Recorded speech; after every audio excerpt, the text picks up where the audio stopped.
Сіздермен өте көрісуге қуаныштымын. Ең бірінші көргенім өте бір бақытты күндер деп айтуға болады. Өйткені біздің жастар ертең еліміздің көп тулардың ішіндегі көк туын әлемдік деңгейде жарқыратып, желкілдетіп көрсететін сіздер боласыздар. Сол күндерді көруге баршамызға Алла жазсын.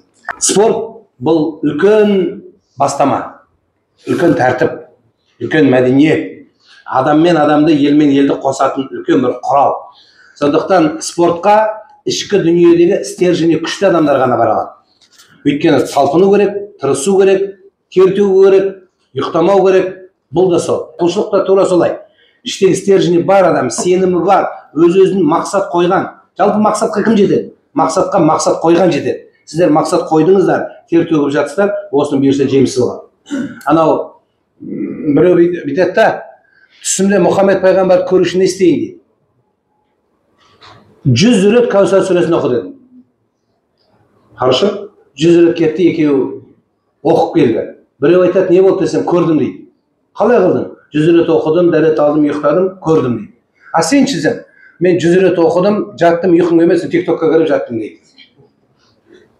Көрмедім дейді. Мен зато жаман, бәрі көрмедім, и то жаман болған жоқ қой, не 100 рет сүре оқыпса, и так сауап алдым ғой дедім. Сол сияқты сіздер мүмкін кейбіреулеріңіз спортта белгілі бір жетістікке жете алмай қалса да, зиян таппайды да спорттан алады. Денсаулығы жақсы болады, пайда тигізеді, қанша уақыт босқа ысырап болмайды, тренировка болады, балаларына үлгі болады, қасындағы адамға үлгі болады. Сондықтан осы жолды таңдаған сіздерге өте ризамын. Жалпы енді осы спортқа келген кезде жасыратыны жоқ, көп адамдар кішкене сенім наным күшейеді. Неге? Спортпен қатар дін жүреді, білесіздер ме? Өйткені спорт сені мақсатқа жетектейді. Мақсат алдыңдағы бір нәрсені құрмет тұтуға алып келеді. Бір нәрсені құрмет тұту, оны сыйынуға алып келеді. Сыйыну, оның түбінде ғибадат алып келеді. Сол үшін спортқа келгендердің баршасының көбінде сенім оянатын себебі сол. Сіздерде сенім оянды, мақсат бар, енді қайсы нәрсеге сыйыну, қай нәрсеге сыйынбау, қай айтқандай әртүрлі нәрсеге сыйыну, осыдан пайда болатын бірден бір ұлы нәрсе. Жақсы. Енді просто адам өз-өзін ұра берсе, бас жоқ, аяғы жоқ, онда оның мақсаты бір жерде бітеді. Бір спорттың бір жеңісіне бітеді. Ал сіздерді қайта тұрып, қайта көтеріп, айдың 15-і қараңғы болса, 15-і жарық болады деп сенесіздер. Мынау ыдысқа бір тышқанды суға лақтырып жіберген эксперимент жасады. 15 минут тышқан судың ішінде жүреді. 15 минуттен батады. Батқан кезде пинцетпен алып, демалдырады да, ертесі күні қайта салады. Кешегі 15 минут жүрген тышқан суда уже 1 сағат шомылады. 1 сағаттан кейін батады.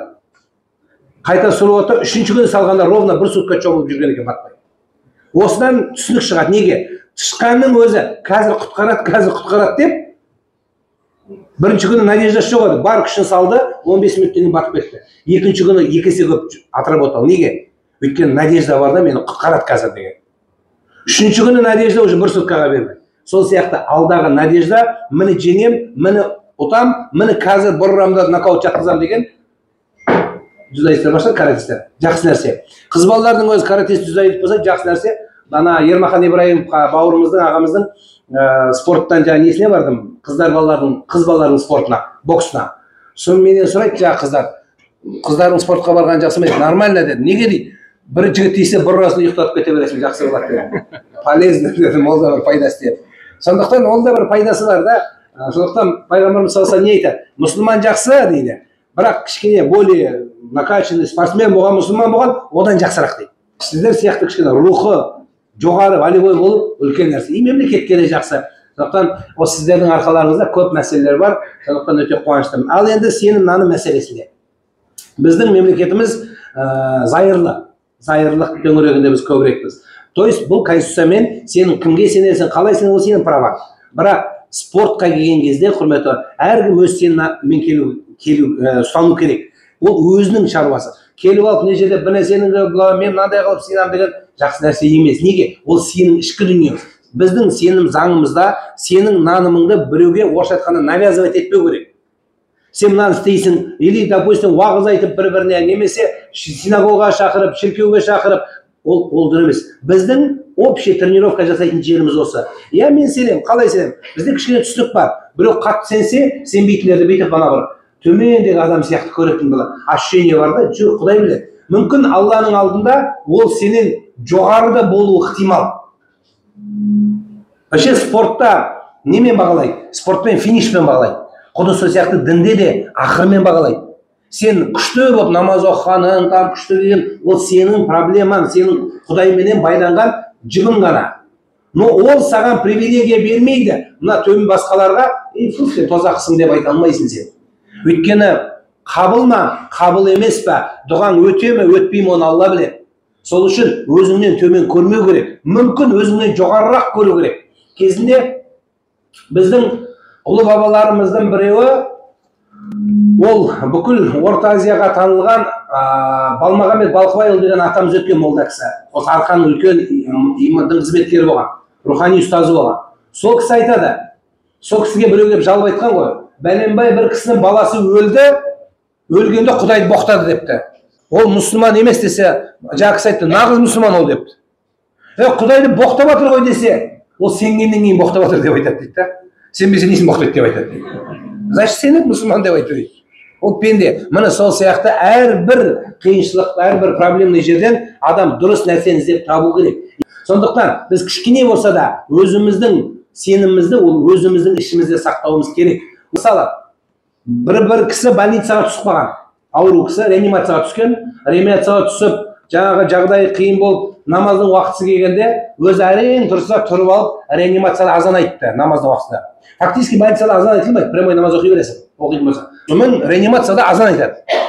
Мына жерде ауырып біреу өлейін деп жатыр, он тоже. Ана жаққа уже бетін бұрылса, и слышит азан. Келіп қалдың ба, дорогой, мен де дайын едім деп уже. Кетердейін ғой уже. Солайда. Сондықтан біздегі осы нәрсе дұрыс емес. Бір дәрігер айтады ма, министра, тура анау проходқа коридорға тұрып намаз оқитындар бар дейді. Это дұрыс па дейді? Дұрыс емес. Намаз оқыған адамның алдын өтуге болмайды дейді. Мен оны естігенбіз дейді, біз қазақ бәріміз естіген. Но енді мен естимін дейді, әне тяжелый больной жатыр, мен күтіп отырмын дейді, пока болды оқыған. И сол моментте бағанағы больнойда 2 минут оқитын намазды 20 минут оқыса бола ма? Полный нарахати оқиды ғой. Кайфына кіріп тұрып, созып тұрып. Басқа жер жетпей ма саған?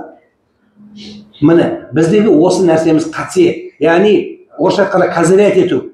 Кішкене көрсету, менікі, мынау менмін, менікі деген. Жоқ бауырым, сенікі ол сенікі, бірақ ол Алланың алдында қандай екенін Құдай біледі. Яғни сен біреуге қиянат жасап, қысымшылық жасамау керексің. Да, оқы, проблема жоқ. Өзі ең бірінші сұтыра мынандай намаз оқитын адам алдына бір нәрсе қойып қою керек. Чтобы өтетін адамдар бұлай өте берсін.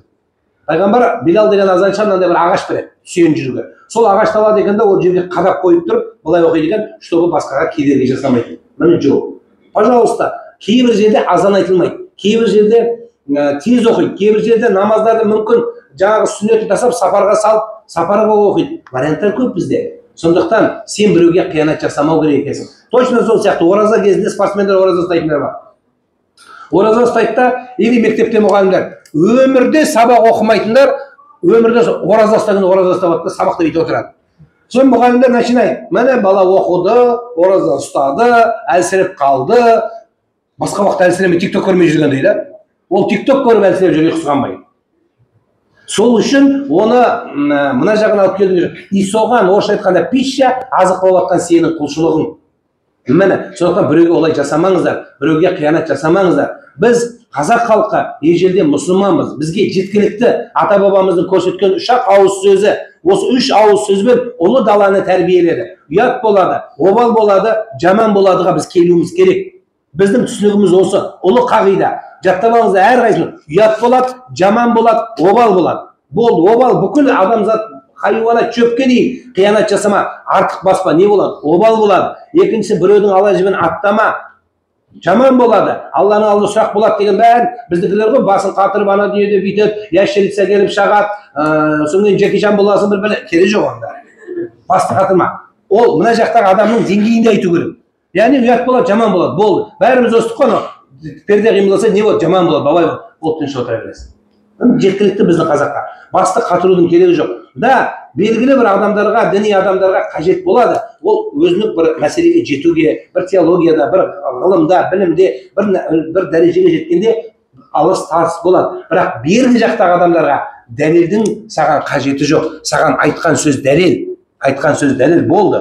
Сіздердің, мына біздің жас қара көздердің кәдімгі келешегінен спорттан белгілі бір дәрежеге жетейін деп мемлекеттің туын жалп көтеретін кезде не болды? Ой, дінге кіріп еді, оказывается, это харам деп тастап кетіп қалатындар бар.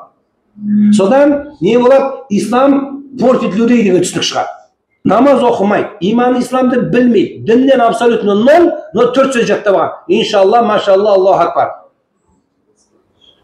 Ондай жасауға болмайды оларға. Әсіресе біздің мынау жас балалар, қызықпаңыздар. Дұрыс, ер адам білем, ол қаныменен спортқа, қаныменен мүмкін жаңа қару-жараққа қызығатын шығар. Бала ол ұл бала. Бірақ ұл баланы ұл бала тәрбиелегенде сол арнаны бүгінгі мына біздің сіздермен ұйымдасқан кездесуіміздің осы, мен өзім ойлаймын, бұлар жүйелі болып тұру керек. Қазір біз жалпы айтыламыз да, бірақ кейін жүйелі, керекті мәселе. Мысалы айтайық, құлшылық қылғандар кейін бір бөлек, басқалар бір бөлек қатысу керек. Одан кейін маған жетеді, мен қазір спортқа, тренировкаға барамаймын деп, осы ораза бойы осымен айналысып шықтым.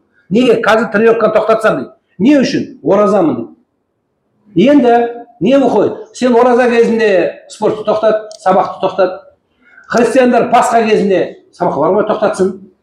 Бәрін тоқтатасың. Мұнан мерекесі, мен Рождество, не тағы бір белесің. Бола ма сол? Ондай нәрсе дұрыс емес болған. Содан кейін бүкіл спорттың бір ғана қағидасы бар. Қалай? Өзіңнен төменге яки құрал ретінде қолданба. Дұрыс па? Спорт біреуді басу үшін, біреуді жеңу үшін қолдануға болмайды спортта. Ол спорттың негізі құндылығын құртады. Спортты үйреніп алып, балаларды ұрып, қыздармен төбелесіп, 90 жылдары болды сонда братва саратва деген. Рекеттер. Олардың жаназасы оқылмайды. Сол жолда өсе. Сондықтан да біздің өмірімізде ондай нәрсе болмау керек. Мүмкін сен спортыңмен біреуге пайда алып кел, біреуге елге, жұртқа, халыққа пайда алып келсең, әлде қайда мағыналы нәрсе болмақ. Сондықтан да біздің сеніміміз толық түпкілікті ол Ханафи мазхабы негізінде қалыптасқан, ол мемлекетіміздің заңында да жазылып тұр. Сол үшін біз бір елде, бір отанда, бір мемлекетте өмір сүргеннен кейін осының туы биік болып, тұғыры терең бекемденуіне бәріміз атсалысуымыз керек. Ол сіздердің еңбектеріңіз ұшан зор деңіз. Оны айтуға жетеді. Мысалы, шет елдің қай мемлекетіне барсаң, Қазақстанды бәрі жағынан таниды. Сіздердің де үлестеріңіз оған өте көп. Барлық спортсмендер. Сондықтан тұрасың, үстіңді қағасың, қайта жүгіресің. Сенім де тура сол сияқты. Кейде проблема болады, кейде қиыншылық болады. Сенесің, ұмтыласың, талпынасың, өмірге жүресің. Сонда ғана бізде жеңіс, сонда ғана береке болады.